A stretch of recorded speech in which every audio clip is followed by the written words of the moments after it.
Good evening, everyone. I want to begin tonight with a question, not a rhetorical one, but a real one. Have you ever prayed for something so deeply, worked for something so hard, waited for something so long that you started to wonder whether the universe had simply forgotten your name? Take a moment.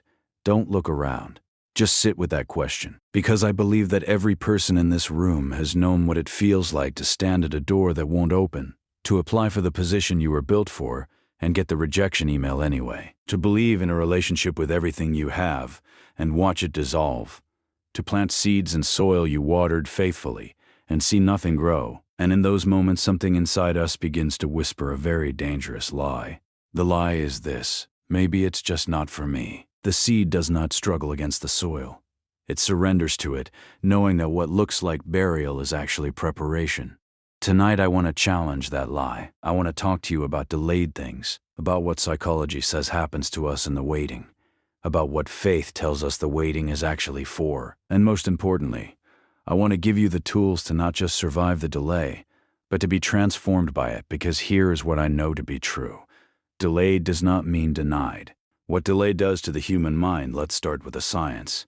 Because I believe God created the mind, and understanding it only deepens our faith. It never threatens it. Psychologists who studied delayed gratification, the ability to wait for something you want, have found something remarkable. The famous Stanford marshmallow experiment, led by Walter Mischel in the late 1960s, gave children a simple choice: eat one marshmallow now, or wait 15 minutes and receive 2. What the researchers found across decades of follow-up was stunning. The children who waited, who endured the delay, consistently showed better outcomes across their lives. In their relationships, their academic performance, their emotional health, even their physical well-being. But here is the part most people miss. It was not the waiting itself that made the difference. It was what the children did during the waiting. The ones who succeeded found ways to reframe the marshmallow. They covered their eyes. They told themselves a story. They transformed how they saw the object of their desire. They did not just endure, they engaged their minds differently. The people who wait well are not the people who feel no impatience. They are the people who have learned to think differently about time. Now extend that metaphor to your life. Your marshmallow might be a career breakthrough, a healing, a love, a child, a calling fulfilled. And the delay you are experiencing is not a punishment. It is an invitation to engage your mind differently, to reframe what you see. Psychologists call this cognitive reappraisal, the process of consciously changing how you interpret a situation. Studies from Stanford's Emotion and Self-Regulation Lab show that people who practice cognitive reappraisal experience lower levels of cortisol, greater resilience in adversity, and a stronger sense of agency over their lives. They literally wire their brains for peace in the midst of the storm. So when I say delayed, not denied, I am not just offering you a spiritual comfort. I am offering you a neurological strategy. The anatomy of a season of waiting. Every delay has a shape. Let me draw it for you. There is a first stage. I call it the surrender stage. This is the moment when what you expected to happen doesn't. The promotion goes to someone else. The diagnosis arrives. The relationship ends. Your vision doesn't manifest on your timeline. In this stage, the temptation is to fight, to grip harder, to force outcomes, to panic. This is natural. It is human, but it is also where we can waste the most energy. The second stage is what I call the wilderness stage. This is the valley. This is where Moses spent 40 years, where Joseph sat in prison, where Jesus was led immediately after his baptism, not to the palace, but to the desert. The wilderness is disorienting because there are no landmarks. You cannot see ahead. You cannot always see behind. This is the stage where doubt grows loudest. But here is what I need you to understand about the wilderness. Nothing productive looks productive in the wilderness. The roots of a tree go deepest in dry seasons. The muscle grows strongest under resistance. The character that will hold your destiny is forged, not found in the desert places. God is not preparing the blessing for you. He is preparing you for the blessing. The third stage, and you will know it when it comes, is the threshold stage. Something shifts. An inner knowing settles. A peace that doesn't make sense arrives. This is not the arrival of the thing you were waiting for. It is the arrival of a different version of you, one ready to carry what is coming. And then comes the fourth stage, the manifestation. But by the time you reach this stage, if you have done the inner work of the wilderness, you realize something extraordinary. The arrival of the thing was never really the point. The transformation was. The psychology of faith and expectancy. I want to talk to you about expectancy, because there is a difference between hope and expectancy, and it matters enormously. Hope is passive. Hope says, maybe someday. Expectancy is active. Expectancy says, I do not know when, but I know it is coming, and I am going to live as if it is already on the way. Psychologists who study what they call positive anticipation, the cognitive and emotional practice of expecting a good future, have found that the brain responds to anticipated reward almost identically to how it responds to actual reward. The dopaminergic pathways light up, motivation increases, problem-solving capacity expands. Your mind literally becomes more resourceful when you believe that something good is coming. This is not positive thinking for its own sake. This is neurological truth. Expectancy is generative. It produces action. It opens perception. It causes you to see opportunities you would have walked past in a fog of despair. In the language of faith, this is what Scripture calls hope as an anchor for the soul. An anchor doesn't remove the storm, but it holds you in place while the storm moves through. Expectancy doesn't eliminate the waiting, but it holds your identity intact while the waiting does its work. The farmer does not dig up the seed every morning to check its progress. He waters, he tends, he trusts the unseen process. Let me ask you a question. What would you do differently today, right now, in this season of waiting, if you truly believed in your bones that what you have been believing for is not gone? Just not yet. Would you take better care of yourself? Would you develop the skill that your next chapter will require? Would you repair the relationship that needed repairing? Would you step into the smaller version of the opportunity while the larger one is being prepared? As it is what people of expectancy do. They don't sit still and wait. They become. They grow. They show up. And when the door opens, they are ready to walk through it because they never stopped moving toward it. Divine timing and the kairos moment. The ancient Greeks had two words for time. The first was chronos, sequential time, the ticking clock, the calendar on your wall. The second was kairos, the appointed moment, the right time, the moment that carries its own weight and meaning. A moment that could not have arrived earlier or later without losing its power. Divine timing operates in kairos, not in chronos. You have been measuring your delay in chronos, in months and years, in deadlines and milestones, in how old you are now, versus how old you thought you would be when this thing arrived. But the divine rarely operates in your chronos. It operates in its own kairos, in the fullness of time, in the convergence of circumstances, in the alignment of variables you cannot even see from where you are standing. Think about it this way. Joseph did not become ruler of Egypt at 20 years old. When he first had the dream, he became ruler at 30, after the pit, after the false accusation, after the prison, after 2 more years of forgotten promises. Why? Because at 20, Joseph had the dream but not the character to steward the position. The 13 years were not wasted. They were the school from which no university could have graduated him. The same sun that ripens the fig does not ripen it in a day. Timing is not cruelty. Timing is craftsmanship. Now I want to be honest with you. Sometimes things are delayed not because we are being prepared, but because something we are praying for is not aligned with our highest good, and what looks like a denial is actually a divine redirection, a mercy dressed in the clothing of disappointment.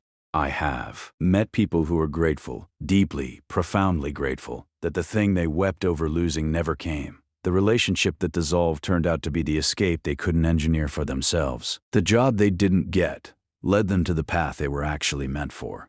The door that didn't open pushed them toward the window, which opened onto something larger than the door could have ever fit. So let me give you 2 operating principles for navigating divine timing. First, trust the process even when you cannot trace the purpose. Faith is not the certainty that things will go the way you planned. Faith is the certainty that things are going somewhere, and that the somewhere is good. Second, stay curious, not desperate. Desperation closes us to redirection. Curiosity opens us to it. Ask not only when will this happen, but what is this season teaching me? What am I becoming? What am I being protected from? What am I being positioned for? Practical psychology for the waiting season. Let me get practical with you now. Because I believe in equipping people, not just inspiring them. Here are 5 psychological practices that will transform the quality of your waiting, drawn from both clinical research and ancient wisdom. Practice 1. Anchor in the evidence of the past. When anxiety about the future spikes, psychologists recommend a technique called evidence-based reassurance. Look back at your own life. Where have you been sustained in difficulty before? Where did provision arrive at the last moment? Where did a closed door eventually lead to something better? Your history is a record of deliverances. Read it regularly. It is the most personalized book of faith you will ever have. Practice 2. Reframe delay as development. Instead of saying, I am still waiting, begin to say, I am still becoming. These are not semantics. Language shapes reception. Perception shapes emotion. Emotion shapes behavior. The person who sees the wait as development shows up differently than the person who sees the wait as punishment. Practice 3. Protect your peace ruthlessly. Comparison is the greatest thief of peace in a season of delay. When you scroll through the announcements, the milestones, the celebrations of others, and you measure your quiet season against their visible breakthrough, you are not comparing your story to theirs. You are comparing your chapter 4 to their chapter 20. Stop. Close the app. Return to your own story. Run your race. Your lane was designed for your stride, not theirs. Practice 4. Take one faithful step today. Inertia is the enemy of expectancy. The people who receive the most in life are, more often than not, the people who refuse to be paralyzed by what they are waiting for. They take the step they can take today. They write the page even before the book deal. They practice the craft even before the audience arrives. They invest in the relationship even before it has a title. Do the thing in front of you and trust that the movement creates momentum for the things beyond your vision. Practice 5. Speak life into your waiting. Research in affirmation and self-talk consistently shows that the voice we speak to ourselves is the most powerful voice we hear. Begin to speak to your situation as if it is going to resolve in your favor, not in denial of reality, but in defiance of despair. This is not my ending. The breakthrough is coming. I will see the goodness of God in the land of the living. These are not magic spells. They are the recalibration of your expectancy. They are declarations of war against the lie that delay equals denial. Stories of the delayed and delivered. I want to tell you 3 stories. 1 ancient, 1 modern, 1 yours. The ancient story is one you know. Abraham was 100 years old. 100 years old when the promise arrived. He and Sarah had waited decades. They had laughed at the impossibility. They had tried to manufacture the outcome in their own strength, and that too failed. But at the Kairos moment, the one that Chronos could never have calculated, Isaac arrived. And the very name Isaac means. He laughs, as if God wanted to remember, in the name of the child, the laughter of those who thought it was too late. It is never too late for a Kairos moment. The modern story is this. Vera Wang did not design her first wedding gown until she was 40 years old. Before that, she had wanted to be an Olympic figure skater and didn't make the team. She had worked as an editor at Vogue for 16 years and was passed over for the editor-in-chief position she had prepared for. She was, by every external measure, repeatedly delayed. And then, at 40, a new door opened. The thing she became, the name that today is synonymous with bridal elegance, emerged from the accumulation of every delay, every detour, every supposed failure. She once said that she is grateful for every door that closed, because she could not see from inside any of them the door that was being held open around the corner. And then there is your story, the one still being written, the one with pages yet unturned, the one whose ending is not yet visible from where you currently sit, but which is no less real for being unseen. The fact that you are still here, still believing, still trying, still showing up, is evidence that the story is not over. You don't fight for things that don't matter to you. And you don't fight this hard for something that was never meant to be yours. A word for those at the edge of giving up. I want to close by speaking to someone specific tonight. Not everyone, just one person. Perhaps you know it is you.